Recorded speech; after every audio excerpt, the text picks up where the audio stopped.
Hi ನಮಸ್ತೆ, ನಾನು ರೇಷ್ಮಾ. ಇವತ್ತು ನಾನೊಂದು ಸ್ಪೆಷಲ್ ಆದ ರೆಸಿಪಿ ಅಂತ ಮಂಗಳೂರು ಕಡೆ ನಾವು ತುಂಬ ಮಾಡ್ತೀವಿ. ಇದನ್ನು ಕಪ್ಪ ರೊಟ್ಟಿ ಅಂತ ಹೇಳ್ತೀವಿ, ಇದು ಓಡ್ ರೊಟ್ಟಿ ಅಂತ ಹೇಳ್ತೀವಿ. ಇದಕ್ಕೆ ಏನು ಬೇಕಂದರೆ ರೈಸ್, ಅಕ್ಕಿಯನ್ನು ನಾವು ದೋಸೆ ರೊಟ್ಟಿ ಮಾಡುವ ಅಕ್ಕಿ ಇದೆಯಲ್ವ, ಅದನ್ನು ಈ ಥರ ರಾತ್ರಿ ನೆನೆಸ್ಬಿಡ್ತೀವಿ. ಬೆಳಿಗ್ಗೆ ಈ ಥರ ಗ್ರೈಂಡ್ ಮಾಡೋಕ್ಕೆ ಅಂತ ರೆಡಿ ಮಾಡ್ಕೊಳ್ತಾ ಇದ್ದೀನಿ. ಇದಕ್ಕೆ 1 ಗ್ಲಾಸ್ ಅಕ್ಕಿಗೆ ಒಂದು ಅರ್ಧ ಗ್ಲಾಸಷ್ಟು ಅನ್ನ ತಗೋಬೇಕು. ಯಾವುದೇ ಬೆಳ್ತಿಗೆ ಅಕ್ಕಿ, ಇಲ್ಲಾಂದರೆ ನಾನು ಕುಚ್ಚಲಕ್ಕಿ ತಗೋತೀನಿ, ನೀವು ಬೆಳ್ತಿಗೆ ಇಲ್ಲಾಂದರೆ ಅವಲಕ್ಕಿ ತೊಗೋಬೋದು. ಯಾಕಂದರೆ ಇದು ತುಂಬ ಸ್ಮೂತಾಗಿ ಬರೋಕ್ಕೆ ಇದೇ ಮೇಯ್ನ್ ಇಂಗ್ರೀಡಿಯೆಂಟ್ ಅಂತಲೇ ಹೇಳ್ಬೋದು. ನಾವಿಲ್ಲಿ ಸೋಡಾ ಮತ್ತು ಈಸ್ಟ್ ಏನೂ ಹಾಕಲ್ಲ, ಇಮಿಡಿಯೇಟಾಗಿ ಮಾಡ್ತೀವಿ. ಅದಕ್ಕೋಸ್ಕರ ನಾನಿಲ್ಲಿ ಬೆಳ್ತಿಗೆ ಅಕ್ಕಿ ತೊಗೊಂಡಿದ್ದೀನಿ. ಇದು ಬೆಳ್ತಿಗೆ ಅಕ್ಕಿಯಲ್ಲಿ ಇದು ಕುಚ್ಚಲಕ್ಕಿ, ಇದರಲ್ಲೂ ವೈಟಲ್ಲಿ ನಾವು ಊಟ ಮಾಡೋದ್ರಿಂದ ಅದನ್ನೇ ನಾನು ತಗೋತೀನಿ. ಇದು ತುಂಬ ಗಟ್ಟಿನೂ ಇರಬಾರ್ದು, ತುಂಬ ನೀರು ಇರಬಾರ್ದು, ಮೀಡಿಯಮ್ ಆಗಿರಬೇಕು. ಇದನ್ನು ಗ್ರೈಂಡ್ ಮಾಡ್ಕೋಬೇಕು ಸ್ವಲ್ಪ ಸ್ವಲ್ಪ ಹಾಕ್ಕೊಂಡು.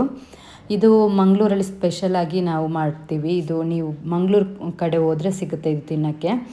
ಇದು ಓಡ್ ರೊಟ್ಟಿ ಅಂತ ಹೇಳ್ತೀವಿ. ಇದಕ್ಕೆ ತವನು ಸ್ಪೆಷಲ್ ಆಗಿರುತ್ತೆ, ನಿಮಗೆ ತೋರಿಸ್ತೀನಿ ಯಾವ ರೀತಿ ಇದೆ ಅಂತೇಳಿ. ಯಾರೂ ಮಾಡಿರಲ್ಲ ಅಂದ್ಕೊಳ್ತೀನಿ. ಮಂಗಳೂರು ಕಡೆ ಈ ಥರ ಮಾಡ್ತೀವಿ. ಈ ಥರ ತವದಲ್ಲಿ ಇದೆ ನೋಡಿ ತವ ನಮ್ಮದು. ಮಂಗಳೂರು ಕಡೆ ಈ ಥರ ಓಡು ರೊಟ್ಟಿ ಅಂತಲೇ ಫೇಮಸ್. ಈ ಥರ ರೊಟ್ಟಿ ತುಂಬ ಚೆನ್ನಾಗಿರುತ್ತೆ. ನಾನು ಇವಾಗ ಗ್ರೈಂಡ್ ಮಾಡಿರುವ ಬ್ಯಾಟರನ್ನು ಈ ಥರ ಹಾಕ್ಕೊಳ್ತೀನಿ. ಸ್ವಲ್ಪ 1.5 ಸ್ಪೂನಷ್ಟು ಹಾಕಿ ಈ ಥರ ಮಾಡಬೇಕು. ಆವಾಗ ಮಧ್ಯದಲ್ಲಿ ಹಿಟ್ಟು ಜಾಸ್ತಿ ಉಳಿಯಲ್ಲ, ಎಲ್ಲ ಕಡೆ ಸ್ಪ್ರೆಡ್ ಆಗುತ್ತೆ. ಮತ್ತು ನೋಡಿ ಎಲ್ಲ ಕಡೆ ತೂತು ಈ ಥರ ಬಿಟ್ಕೊಂಡಿದೆ. ನಾನಿಲ್ಲಿ ಸೋಡಾ ಆಗಲಿ ಇಷ್ಟೇನೂ ಹಾಕಿಲ್ಲ. ಈ ಥರ ತುಂಬ ಸ್ಮೂತಾಗಿ ಬರುತ್ತೆ.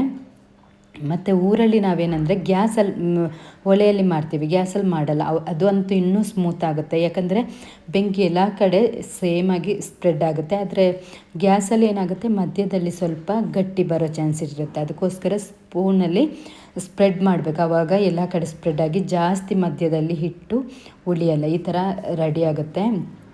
ಸ್ವಲ್ಪ ಕೇರ್ಫುಲ್ಲಾಗಿ ಮಾಡಬೇಕು. ಇದು ಮಣ್ಣಿದು ಇದು ತವ ಆಗಿರೋದ್ರಿಂದ ಕೇರ್ಫುಲ್ಲಾಗಿ ಮಾಡಬೇಕು. ಈ ಥರ ನೋಡಿ ತೂತು ಬೀಳ್ತಾ ಇದೆ. ತುಂಬ ಚೆನ್ನಾಗಿರುತ್ತೆ. ಇದಕ್ಕೆ ಚಿಕನ್ ಕರಿ ಇಲ್ಲ ಅಂದರೆ ಮೀನು ಕರಿ ಜೊತೆ ತುಂಬ ಟೇಸ್ಟಿಯಾಗಿರುತ್ತೆ. ನಾನು ಇವತ್ತು ಚಟ್ನಿ ಜೊತೆ ತಿಂತಾಯಿದ್ದೀನಿ, ಯಾಕೆಂದರೆ ಮಕ್ಕಳಿಗೆ ಸ್ಕೂಲಿಗೆ ಕೊಡೋದ್ರಿಂದ ಚಟ್ನಿ ಮಾಡಿದ್ದೀನಿ.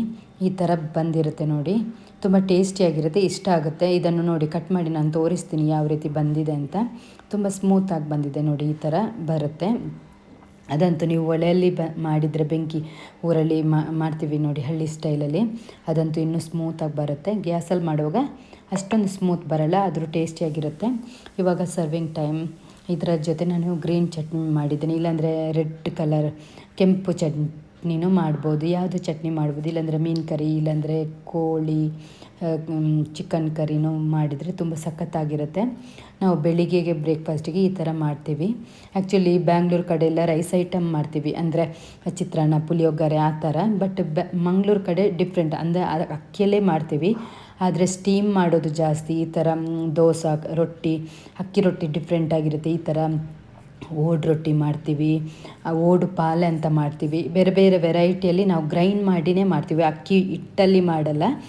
ರಾತ್ರಿ ನೆನೆಸ್ಬಿಟ್ಟು ಬೆಳಿಗ್ಗೆ ಗ್ರೈಂಡ್ ಮಾಡಿ ಮಾಡೋದು. ನೀವು ಟ್ರೈ ಮಾಡಿ. ಇದು ಆಪಮ್ ಪಾತ್ರದಲ್ಲೂ ನಾವು ಟ್ರೈ ಮಾಡ್ಬೋದು, ಚೆನ್ನಾಗಿ ಬರುತ್ತೆ. ಈ ಥರ ನಿಮಗೆ ತವ ಇಲ್ಲ ಅಂದರೆ. ಇವಾಗ ಟೇಸ್ಟ್ ಅಂತೂ ತುಂಬ ಚೆನ್ನಾಗಿ ಬಂದಿದೆ, ಸ್ಮೂತಾಗಿ ಬಂದಿರುತ್ತೆ, ತುಂಬ ಇಷ್ಟ ಆಗುತ್ತೆ ತಿನ್ನೋಕ್ಕೆ. ನೋಡಿ ಈ ಥರ ಸ್ಮೂತಾಗಿ ಬಂದಿದೆ, ಗಟ್ಟಿ ಏನು ಬಂದಿಲ್ಲ. ಟ್ರೈ ಮಾಡಿ. Okay, thank you, bye.